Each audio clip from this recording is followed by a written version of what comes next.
Merhabalar herkese. Hat Sohbetleri Gündelik Hayatta Bilimin Yeri başlıklı sohbet serimizin ilkine hoş geldiniz. Ben Koç Üniversitesi Tarih Bölümü öğretim üyesi Kerem Tınaz. Bugünkü sohbeti yine Koç Üniversitesi Tarih Bölümü öğretim üyesi değerli meslektaşım Erdem Kabadayı ile gerçekleştireceğiz. Erdem Hocam size de hoş geldiniz. Hoş bulduk.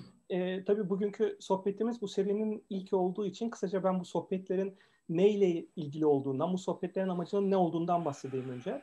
HAT 2019 yılında Koç Üniversitesi İnsani Bilimler ve Edebiyat Fakültesi bünyesinde şekillenen bir program.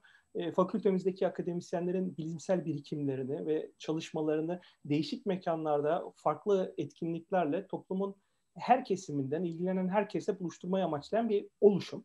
Bu amaç çerçevesinde bu sohbet serisinde de fakülte bünyesinde yürütülen akademik projeleri ve çalışmaları izleyicilerimize kısa kısa sorularla bir nevi sohbet şeklinde tanıtıyor olacağız. Bugünkü konuğumuz Erdem Hoca ile de 2016 yılından beri yürütmekte olduğu European Research Council tarafından desteklenen Osmanlı'dan günümüze sanayileşme ve kentsel büyüme karşılaştırmalı bir perspektif başlıklı projesini konuşacağız. Evet Erdem Hocam, ben ilk sorumla direkt sözü size bırakayım. Projenizi kısaca tanıtır mısınız bize? Kerem Hocam, tabii ki teşekkür ederim. Daha evvel HAT'la işbirliğimiz de mümkündü. Bu konuşmayı da davet ettiğiniz için ayrıca teşekkür ediyorum. Proje hakkında bilgi verirken aslında bu HAT'la ve şu anda yapmak istediğimiz şeyle, yani kampüslerin ve üniversitelerin dışında bilimin nasıl tanıtılacağı veya insanların hayatına nasıl dokunabileceğine dair de biraz bilgi vermek istiyorum. Bizim projemizin finansörü sizin de dediğiniz gibi Avrupa Araştırma Konseyi. Avrupa Araştırma Konseyi'nin zaten hedeflerinden yani çok net bir şekilde benim projemin başarı kriterlerinden biri de akademinin yanı sıra akademinin dışındaki kamuya da proje sonuçlarını iletebilmemiz, onların da hayatına dokunabilmemiz. Bu sebeple çok mutluyum bu söyleşilerde bana da yer ayırdığınız için. Projenin iki ayağı var aslında. Uzun soluklu bir proje. 1850'den 2000'e gelmeye çalışıyor. Kentleşme ve sanayileşme dinamikleri üzerine gidiyoruz. Temel hedefimiz de bölgeler arasındaki ekonomik gelişme farklılıklarını uzun dönemde anlamaya çalışmak. Bunun 1850'de başlamasının bir avantajı var. Çünkü biz iktisadi büyümeyi, ekonomik gelişmeyi sanayileşmeyle açıklıyoruz. Bu sanayileşmeden önce acaba 1840 yılında bugünkü Türkiye ve Bulgaristan'ın bölgeleri ne durumdaydılar? Ve 1850'den 2000'e gelirken hangi bölgeler diğer bölgelerin önüne geçti? Hangi bölgeler nüfus kaybetti? Hangi bölgeler ekonomik olarak geliştiler? Projenin temel ekseni bu. Yani bölgesel ekonomik gelişme farklılıklarını uzun dönemde ve karşılaştırmalı olarak inceleyen bir proje.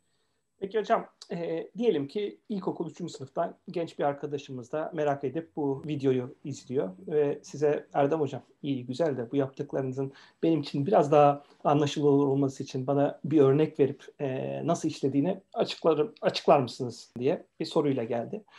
Konuyu netleştirmek için projenin yaptıklarından bu genç arkadaşımıza nasıl bir örnek verebilir ve bu projenin içeriğini bize biraz daha nasıl açabilirsiniz? Teşekkürler bu soru için de. Yani her ne kadar 1850-2000 desek de daha az bildiğimiz yeri Osmanlı İmparatorluğu bu projenin. Yani tarih doktorası olmasını geçelim, daha böyle örgün eğitimin başında biri açısından da buradan düşündüğümüzde yani Osmanlı İmparatorluğu tarihine dair biz daha çok seferler ve saraylar üzerinde düşünüyoruz. Yani Osmanlı İmparatorluğu dediğimiz zaman padişahlar, sultanlar, saray hayatı veya askeri başarılar, başarısızlıklar gibi bir şey geliyor. Daha basitleştirmek istersek bizim bu projede yapmak istediğimiz şey büyük bir eksiği gidermek Osmanlı tarihinde. Biz Osmanlı tarihinde 1850 gibi aslında çok da geride olmayan bir dönemde hangi bölgede kaç kişi yaşıyordu, ne iş yapıyordu biz bilmiyoruz. Yani şu anda bunu bilemiyoruz. Bunun değişik sebepleri var. Osmanlı arşivindeki bazı belgeler sayısallaştırılmadı. Biz bunların üzerine çalışıyoruz ama yani çok sadede getirmeye çalışabilirsek bizim bu projenin en önemli hedeflerinden biri ya 1850 Osmanlı İmparatorluğu'nun hangi kentinde, hangi bölgesinde kaç kişi yaşıyordu, bu insanlar ne iş yapıyordu bunu anlamaya çalışıyoruz.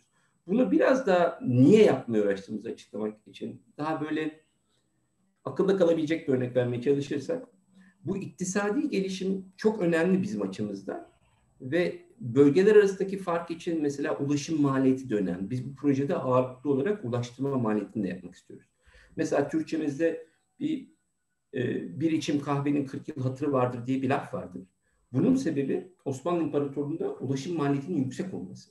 Yani böyle bir söz İtalya'da yok. İtalya'da aslında kahve günlük hayatta bizim için kadar önemli ama İtalya kahvenin üretildiği yerden gemiyle, biz de deveyle getirdiğimiz için bizdeki yüksek maliyet mesela kahve içimini çok düşürmüş durumda. Yani 1850 yılında insanların ne yiyip ne içtiği, hangi meslekleri gerçekleştirdikleri ve imparatorluğun hangi bölgelerinde yaşadıklarını anlamaya çalışıyoruz. Yani aslında biz genel olarak 1850'de gündelik, ticari ve ekonomik hayat ne durumdaydı bunu anlamaya çalışıyoruz. Peki yani bu projeyle boşluk doldurmaya çalıştığınızı söylediniz. Ama yani bu projelerde bir günde belirmiyor. Belli başka çalışmaların, başka projelerin de üzerine inşa ediliyor. Bize biraz da bu geçmişteki ne tip çalışmaların, projelerin üzerine inşa edildiğini, bu çalışmanın bahsedebilir misiniz? Ve benzer projelere, çalışmalara ilgi duyan biri nerelerden bu çalışma ve projelerle ilgili bilgilere ulaşabilir? Seve seve. Yani bizim projemizin özellikle Osmanlı ayağı ve Osmanlı arşiv belgeleri üzerine kurulu. Türkiye Cumhuriyeti ve Bulgaristan tarafıyla yine devletin ürettiği belgeler üzerine kurulu. Bu projenin bir öncülünü ben daha evvel 3 yıllık bir TÜBİTAK projesi olarak 4 kentte çalışmıştım. Yani biz ilk olarak 4 kenti 1840'tan 1940'a kadar hem sanayileşme hem de kentleşme dinamikleri üzerinden çalıştık. Burada ben literatürü taramaya çalıştım, başka örnekleri aradım. Özellikle kent odağında giderken elimizde çok böyle benzer bir proje yoktu. Bu daha büyük olan projemizde ise, ki projenin büyüklüğüne dair bir şey söylemek isterim. Bugün saydım bu konuşmadan evvel. Biz 59 kişi çalışmışız toplam bu projede. Yani toplam projeye dahil olup çıkan, büyük küçük emek veren toplam insan sayısı 59. Böyle bir ekip kurup işi daha büyüttüğümüz zaman da artık daha bölgesel karşılaşmaları yapabiliyoruz. Bizim örnek aldığımız işin başında Türkiye'de bir proje ne yazık ki yoktu. Yani e, mütevazi kalmak istiyorum. Kendi projemi verdiğim sebep olarak, çünkü Türkiye'de bu kapsamda bir proje yapılmamıştı. Fakat kendi yürüttüğüm projelerin daha büyümek için ben daha uluslararası bir karşılaştırmayı gördüğümde Cambridge Üniversitesi'nde bir araştırma grubu var. Kendi isimleri Cambridge Grup. O yüzden kendilerini de öyle diyelim. Bu grubun ismi de Nüfus ve Sosyal Yapı Tarihi Araştırma Grubu. Bu grup İngiltere'yi çalışıyor. Bizim yapmaya çalıştığımız şeyi yapmaya çalışan bir araştırma grubu. Bizim yaptığımız ve Cambridge'deki işbirliği sonucunda aslında biz hatta Avrupa'nın genelinde benzer bir dönemde 18. 19. ve 20. yüzyıllarda sanayileşme ve kentleşme dinamiklerini karşılaştırmalı çalışmaya çalıştığımız bir grup var. Bunun ismi de ENCOS. European Network of Comparative History of Occupations and Social Structure isimli bir grup. Bizim yaptığımızın bir benzeri ve diğerlerini görmek istersek bizim web sitemize davet edebilirim meraklılarımızı. Orada linkler var. Yani Cambridge'deki ENCOS grubu sanırım bizim projemize en yakın uluslararası karşılaştırmaların da olabileceği bir grup. Hı hı. Peki Erdem Hocam, biraz da bu çalışmaların pratikteki etkisine, sonucuna dönelim. Bu sonuçlar üzerine konuşalım. Bu projede yapılan çalışmalar bir kişinin yakın çevresi veya günlük hayatı için ne gibi anlamlar taşıyabilir? Ne gibi katkılarda bulunabilir? Yani burada yakın çevresi derken mahallesinden veya yaşadığı şehirden, semtten de bahsedebiliriz, düşünebiliriz, bu şekilde düşünebiliriz. Bizim projemiz her ne kadar 2000 yılına kadar gelse de bir tarih projesi. Yani 1850-2000 yılını kapsıyor şu anda dediğimiz gibi.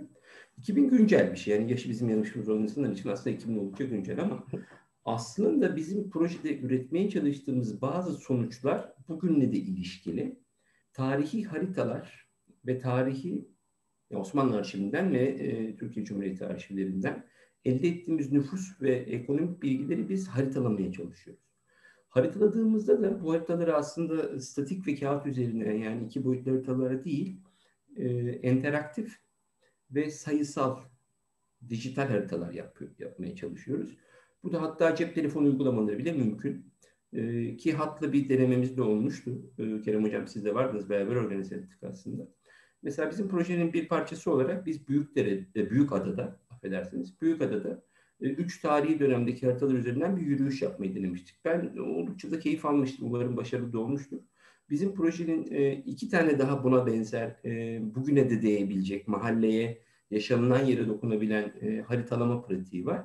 Biri 1920'ler 1940'lar arasında İstanbul'un sigorta haritalarını yine dijitalleştirip ve aynı zamanda da jeoreferansladık. Yani cep telefonunuzun üzerinde bir harita uygulamasında nasıl bugünkü trafiği takip edercesine yollar üzerinde ilerleyebilirsiniz.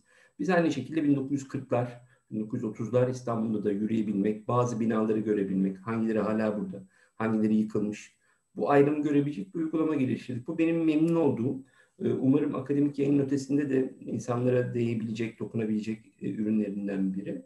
Bir de şu anda üzerinde çalıştığımız bir şey var. Bunu da söylemek isterim. Yani İzmir'de yeni bir deprem yaşandı biliyorsunuz. Bu Türkiye nüfusunun 1/5'ini yaşadığı ve daha da korkunç sonuçlar olabilecek İstanbul depremini akla getiren bir acı bir olaydı ki can kaybı da var. Bunu da biliyoruz. Uzun süredir üzerine konuşulmayan bir Bursa deprem beklentisi var mesela. Yani Bursa'da da 100-150 yılda çok büyük yıkıma sebep olan depremler yaşanıyor. Bizim şu anda üzerinde çalıştığımız bir şey de 1855 Bursa depreminden sonra Bursa yıkılıyor ve tekrar yapılıyor.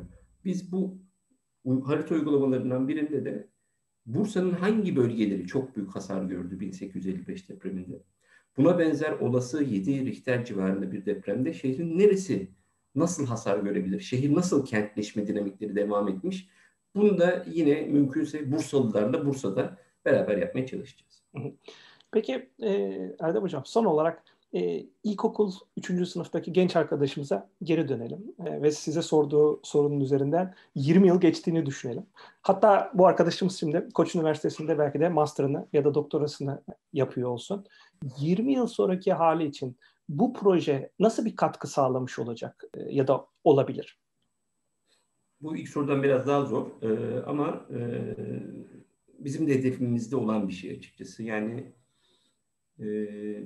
günümüzde veri bilimi çok gelişiyor. Yani Koç Üniversitesi'nde bugün master doktora yapan birinin elinde ve önünde veri var. Artık hangi disiplinde çalışırsanız çalışın, dijitalleşen, sayısallaşan dünyamızda veri çok belirleyici. Şimdi biz bu projede bir veri yaratıyoruz ama bizim hedeflediğimiz şey biraz daha böyle 2020 değil ama 2040, 2050'de biz artık mekansal veri kullanıyor olacağız. Yani elimizdeki veriyi sadece nümerik olarak görmememiz lazım. Onun böyle koordinatlarını, enlemini, boylamını bildiğimiz bir veri setine sahipsek bu 2040'ların 50'lerin verisi mekansal bir veri olacak. Yani şu anda mekansallaşıyor. 19. yüzyılda insanlar saati yani zamanı net bir şekilde ölçmeye çalıştılar. Artık salisesine kadar diyelim zamanı bilebiliyoruz. Şu anda büyük bir gayret var. İnsanların konumlarını metreye kadar ölçen, mekansallaşan ve küreselleşen bir veriden bahsediyoruz. Bu proje başarılı yürütülürse ürettiği veri setleri aynı zamanda mekansallaşmış olacak. Ve bugün yüksek lisans veya lisans yapan biri için de bence biraz daha öne bakmak istersek mekansal veriyi düşünmemiz gerekiyor. Bu proje umarım böylece 1850'den 2000'e değil, hani 1850-2050'de ne olabileceği, hangi bölgelerde iktisadi gelişme, hangi veçelerden geçmiş ve önümüzde ne olabilir konusunda uzun vadeli eğilimleri umarım ortaya çıkaracak bir veri seti yaratabilir. Peki Erdem Hocam, bu bilgiler için çok teşekkür ederiz. Böylelikle Hat Sohbetleri Gündelik Hayatta Bilimin Yeri başlıklı ilk sohbetimizin de sonuna gelmiş bulunuyoruz. İzleyen herkese de aynı şekilde teşekkür ederiz. Bir dahaki sohbetimizde görüşmek üzere. Hoşça kalın. Hoşça kalın. Teşekkürler benden.